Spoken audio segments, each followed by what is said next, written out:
मैं विवेक एक बार फिर से आपका अपने वीडियो में स्वागत करते हैं। अगर आने वाले दिनों में आपको बिहार कांस्टेबल का एग्जाम देना है तो ये वीडियो आपको अवश्य देख के जाना चाहिए, क्योंकि अक्सर देखते हैं कि बिहार कांस्टेबल में 30 क्वेश्चन के आसपास साइंस पूछता है। हम यहाँ पे साइंस के कुछ रिपीटेड क्वेश्चन लिए हैं। आइए आप चेक करिए कि कितना क्वेश्चन आपका सही हो रहा है। चलिए स्टार्ट करते हैं अपने वीडियो को और देखते हैं क्या क्या क्वेश्चन है और उसको हम कैसे बहुत आसानी से सॉल्व कर सकते हैं।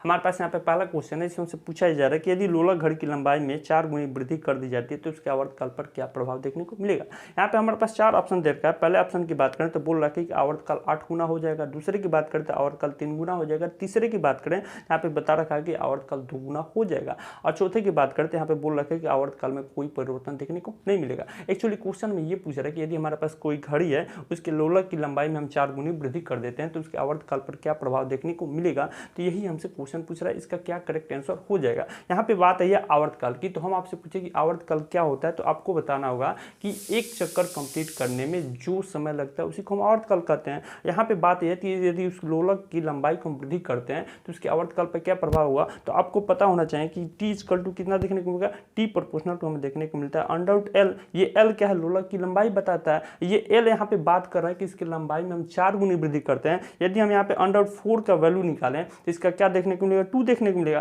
तो आप बहुत आसानी से कह सकते हैं कि यदि लोलक की लंबाई को हम 4 गुना वृद्धि करते हैं तो उसके आवर्तकाल पे क्या देखने को मिलेगा, तो उसका आवर्तकाल में 2 गुना देखने को मिलेगा। तो इसका करेक्ट आंसर क्या देखने को मिलेगा, तो आप कह सकते हैं कि यदि लोलक घड़ी की लंबाई की 4 गुनी वृद्धि करते हैं तो उसके आवर्तकाल पर हमें ये देखने को मिलेगा कि उसका आवर्तकाल 2 गुना हो जाएगा। तो ये रहा आवर्तकाल रिलेटेड कुछ इंपॉर्टेंट क्वेश्चन। यहाँ से अगर एग्जाम में क्वेश्चन देखने को मिलेगा तो मैं उम्मीद करता हूँ बहुत आसानी से आप सॉल्व कर जाएंगे। आइए हम देखते हैं कि यहाँ से अगला क्वेश्चन क्या देखने को मिला है और उसको हम कैसे बहुत आसानी से सॉल्व कर सकते हैं। हमारे पास यहाँ पे दूसरा क्वेश्चन है, जिसमें से पूछा जा रहा है कि रॉकेट किस सिद्धांत पर कार्य करता है। तो आपको बताना है कि रॉकेट किस सिद्धांत पर कार्य करता है। यहाँ पे आपके पास 4 ऑप्शन देखने को मिला है। पहले ऑप्शन की बात करें तो यहाँ पे दे रखा है संवेग संरक्षण के सिद्धांत पर कार्य करता है।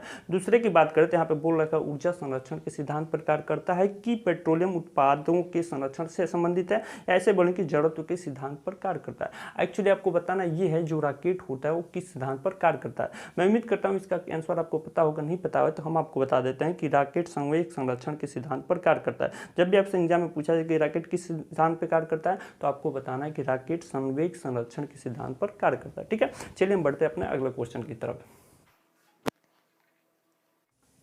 यहाँ पे हमारे पास अगला क्वेश्चन है, इसमें पूछा जा रहा है कि शुष्क बैटरी सेल में कौन सी ऊर्जा पाई जाती है। आपको बताना यह है कि शुष्क बैटरी सेल में कौन सी ऊर्जा पाई जाती है। यहाँ पे आपके पास 4 ऑप्शन देखने को मिला। पहले की बात करें तो रासायनिक ऊर्जा पाई जाती है, दूसरे की बात करें कि विद्युत ऊर्जा पाई जाती है, तीसरे की ऊष्मीय ऊर्जा, या ऐसे कहें कि इनमें से कोई नहीं। तो आपको बताना है कि शुष्क बैटरी में कौन सी ऊर्जा देखने को मिलता है। तो मैं उम्मीद करता हूँ कि ये आपको पता होना चाहिए कि शुष्क बैटरी में हम छोटे क्लास में पढ़े हैं कि शुष्क बैटरी में हमें रासायनिक ऊर्जा देखने को मिलती है। ऐसे कह सकते हैं कि शुष्क बैटरी सेल में हमें रासायनिक ऊर्जा देखने को मिलती है या पाई जाती है। चलिए हम बढ़ते हैं अपने अगले क्वेश्चन की तरफ। यहाँ पे हमारे पास अगला क्वेश्चन है, इससे पूछा जा रहा है कि चलती बस के अचानक रुकने से यात्री आगे की तरफ क्यों झुक जाते हैं। यहाँ पे आपके पास 4 ऑप्शन दे रखा है। पहले ऑप्शन की बात करें तो बल के कारण झुक जाते हैं, या दूसरे की बात करें तो वेग के कारण झुकते हैं, या तीसरे की बात करें कि जड़त्व के कारण झुकते हैं, या चौथे की बात करें तो संवेग के कारण झुकते हैं। एक्चुअली क्वेश्चन से ये पूछ रहा है जब बस चलता है और उसका जो ड्राइवर होता है वो ब्रेक लगाता है तो उसमें बैठे यात्री आगे की तरफ क्यों झुक जाते हैं, इसका क्या रीजन होता है। तो यहाँ पे रीजन की बात करें तो यहाँ पे आपको ध्यान रखना होगा कि न्यूटन का फर्स्ट नियम होता है। न्यूटन का फर्स्ट नियम क्या होता है कि जड़त्व का नियम होता है। जड़त्व का नियम क्या कहता है कि यदि कोई वस्तु गति की अवस्था में हो तो गति की अवस्था में रहना चाहता है, यदि कोई वस्तु विरामक अवस्था में है तो विराम के ही अवस्था में रहना चाहता है, जब तक उस पर कोई बाह्य बल ना लगाया जाए। तो यहाँ पे जो बस है उसमें बैठा यात्री चल रहा है, जब उस पर ब्रेक लगाया जा रहा है तो हमारा जो बॉडी है वो तो गति की अवस्था में रहना चाहता है, बट ब्रेक लगाने की वजह से वो अपने गति का विरोध करेगा और आगे की तरफ झुक जाएगा। तो यहाँ पे इसका आंसर क्या देखने को मिलेगा, तो आप बताएंगे जब चलती हुई बस के अचानक रुक जाने से यात्री आगे तरफ क्यों झुकते हैं, तो जड़त्व के सिद्धांत की वजह से रुकते हैं। ठीक है, तो जब भी आपके एग्जाम में कुछ ऐसे क्वेश्चन देखने को मिलेगा तब बहुत आसानी से सॉल्व करेंगे। तो इसका करेक्ट आंसर क्या देखने को मिलेगा, तो आप बताएंगे कि इसका करेक्ट आंसर में जड़त्व के कारण देखने को मिलेगा। ठीक है, मैं उम्मीद करता हूँ कि ये कंसेप्ट आपको समझ में आया होगा। आइए हम बढ़ते हैं अपने अगले क्वेश्चन की तरफ।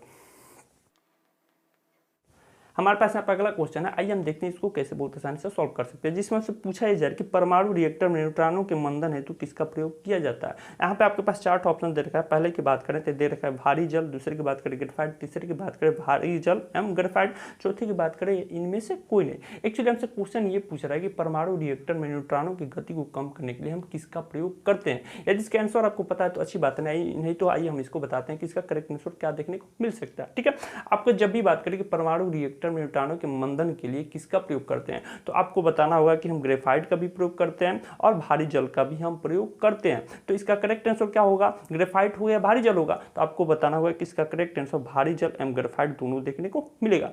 तो मैं उम्मीद करता हूं कि जब भी आपसे एग्जाम में पूछे कि परमाणु रिएक्टर में न्यूट्रॉनों के मंदन के लिए किसका प्रयोग करते हैं, तो आपको बताना होगा भारी जल एवं ग्रेफाइट। इन दोनों में से कोई एक भी ऑप्शन में होता है आप टिक लगा दीजिएगा, आपका आंसर सही हो जाएगा। चलिए हम बढ़ते हैं अपने अगले क्वेश्चन की तरफ। यहाँ पे हमारे पास अगला क्वेश्चन है, इसमें से पूछा जा रहा है कि किसी कांच की छड़ को रेशम से रगड़ा जाता है तो उस पर कौन सा आवेश देखने को मिलता है। यहाँ पे आपके पास 4 ऑप्शन देखने को मिला है। पहले की बात करें ऋण आवेश, दूसरे की बात करें धन आवेश, तीसरे की उदासीन, चौथे की बात करें इनमें से कोई नहीं। तो आपको बताना है कि किसी कांच की छड़ को जब हम रेशम पे रगड़ते हैं तो कांच की छड़ पे कौन सा आवेश देखने को मिलेगा। तो ये क्वेश्चन आपको बताना होगा, इसका आंसर आपको पता होना चाहिए। नहीं पता है तो हम आपको बता देते हैं, इसका करेक्ट आंसर हमें देखने को मिलेगा उस कांच की छड़ पे हमें धन आवेश देखने को मिलेगा। ठीक है, जब भी आपको किसी कांच की छड़ को रेशम पे रगड़ हैं तो उस पर धन पार्शियली, ऐसे बोलें कि पार्शियली धन आवेश देखने को मिलता है। चलिए हम बढ़ते हैं अपने अगले क्वेश्चन की तरफ। यहाँ पे हमारे पास अगला क्वेश्चन है, जिसमें से पूछा जा रहा है कि इलेक्ट्रॉनों को उनकी कक्षा में बांधे रखने वाले बल को क्या कहते हैं। आपके पास यहाँ पे 4 ऑप्शन दे रखा है। पहले ऑप्शन की बात करें तो वांडर वाल बल, दूसरे की बात करें संसंजक बल, तीसरे की बात करें स्थिर वैद्युत बल या चौथे की बात करें गुरुत्वाकर्षण बल। आपको बताना ये है कि इलेक्ट्रॉनों को उनकी कक्षा में बांधे रखने के लिए कौन सी बल की आवश्यकता होती है। यदि इसका आंसर आपको पता है तो अच्छी बात है, नहीं तो हम आपको बता देते हैं कि इलेक्ट्रॉनों को उसकी कक्षा में बांधे रखने के लिए स्थिर वैद्युत बल की आवश्यकता होती है। तो जब भी आपसे एग्जाम में पूछे कि इलेक्ट्रॉनों को उनकी कक्षा में बांधे रखने के लिए किस बल की आवश्यकता होती है, तो आपको बताना होगा कि यहाँ पे स्थिर विद्युत बल की आवश्यकता होती है। तो मैं उम्मीद करता हूँ कि ये समझ में आया होगा। आइए हम बढ़ते हैं अपने अगले क्वेश्चन की तरफ और देखते हैं क्या क्वेश्चन है और उसको हम कैसे बहुत आसानी से सॉल्व कर सकते हैं।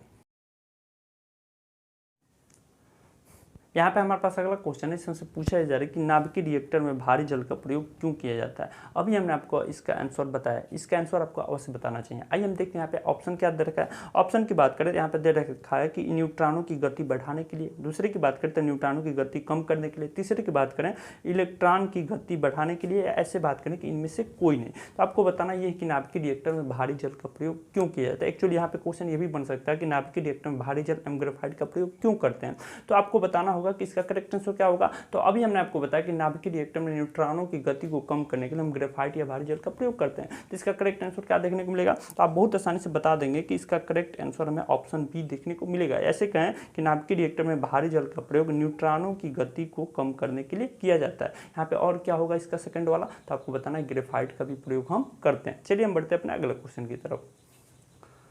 यहाँ पे हमारे पास अगला क्वेश्चन है, इसमें से पूछा जा रहा है कि सूर्य किस प्रक्रिया के द्वारा अपनी ऊर्जा का निर्माण करता है। क्या क्वेश्चन पूछ रहा है कि सूर्य किस प्रक्रिया के द्वारा अपनी ऊर्जा का निर्माण करता है। यहाँ पे आपके पास 4 ऑप्शन दे रखा है। पहले की बात करें तो नाभिकीय विखंडन के द्वारा, दूसरे की बात करें तो नाभिकीय संलयन के द्वारा, तीसरे की बात करें तो ए एंड बी दोनों के द्वारा, ऐसे बात करें कि इनमें से कोई नहीं। तो आपको बताना ये है कि सूर्य किस प्रक्रिया के द्वारा अपनी ऊर्जा का निर्माण करता है। तो इसका करेक्ट आंसर क्या देखने को मिलेगा, तो आप इसका करेक्ट आंसर बताएंगे कि सूर्य की ऊर्जा का स्रोत का कारण क्या है, तो आप बताएंगे नाभिकीय संलयन सूर्य की ऊर्जा का स्रोत हमें देखने को मिलता है। तो इसका करेक्ट आंसर हमें देखने को मिलेगा नाभिकीय संलयन के द्वारा सूर्य में ऊर्जा हमें देखने को मिलता है। ठीक है, मैं उम्मीद करता हूँ ये समझ में आया होगा। आइए हम बढ़ते हैं अपने अगले क्वेश्चन की तरफ।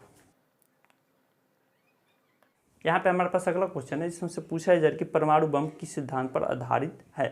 आपको बताना है कि परमाणु बम किस सिद्धांत पर कार्य करता है। यहाँ पे आपके पास 4 ऑप्शन देखने को मिल रहा है। पहले की बात करते हैं नाभिकीय संलयन के सिद्धांत पर, दूसरे की बात करते हैं नाभिकीय विखंडन सिद्धांत के आधार पर, या ऐसे बात करें कि संवेग संरक्षण के सिद्धांत पर, या ऐसे कहें कि यहाँ पे चौथा ऑप्शन देखा है इनमें से कोई नहीं। तो आपको बताना ये है कि परमाणु बम किस सिद्धांत पर कार्य करता है। तो इसका करेक्ट आंसर क्या होगा, मैं उम्मीद करता हूँ कि सबको पता होना चाहिए। नहीं पता है तो हम आपको बताते हैं कि परमाणु बम नाभिकीय विखंडन के सिद्धांत पर कार्य करता है। तो इसका करेक्ट आंसर हमें देखने को मिलेगा नाभिकीय विखंडन के सिद्धांत पर परमाणु बम कार्य करता है। चलिए हम बढ़ते हैं अपने क्वेश्चन की तरफ और देखते हैं कि उसका करेक्ट आंसर क्या देखने को मिल सकता है।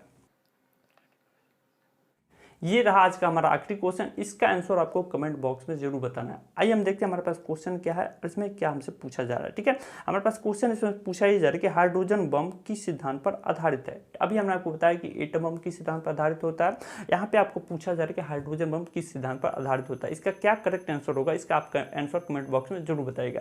ऑप्शन यहाँ पे क्या दे रखा है, ऑप्शन की बात करते हैं, यहाँ पे ऑप्शन हमें दे रखा है, ये दे रखा है कि नाभिकीय संलयन के सिद्धांत पर कार्य करता है, या ऐसे बोलें कि नाभिकीय विखंडन के सिद्धांत पर कार्य करता है, या ऐसे कहें कि संवेग संरक्षण के सिद्धांत पर कार्य करता है, या ऐसे कहें कि इनमें से कोई नहीं। तो इसका करेक्ट आंसर क्या होगा, इसका आंसर आप कमेंट बॉक्स में जरूर बताइएगा। अगर ये वीडियो आपको थोड़ी भी अच्छी लगी तो प्लीज़ मेरे वीडियो को लाइक कीजिएगा, मेरे चैनल को सब्सक्राइब कीजिएगा।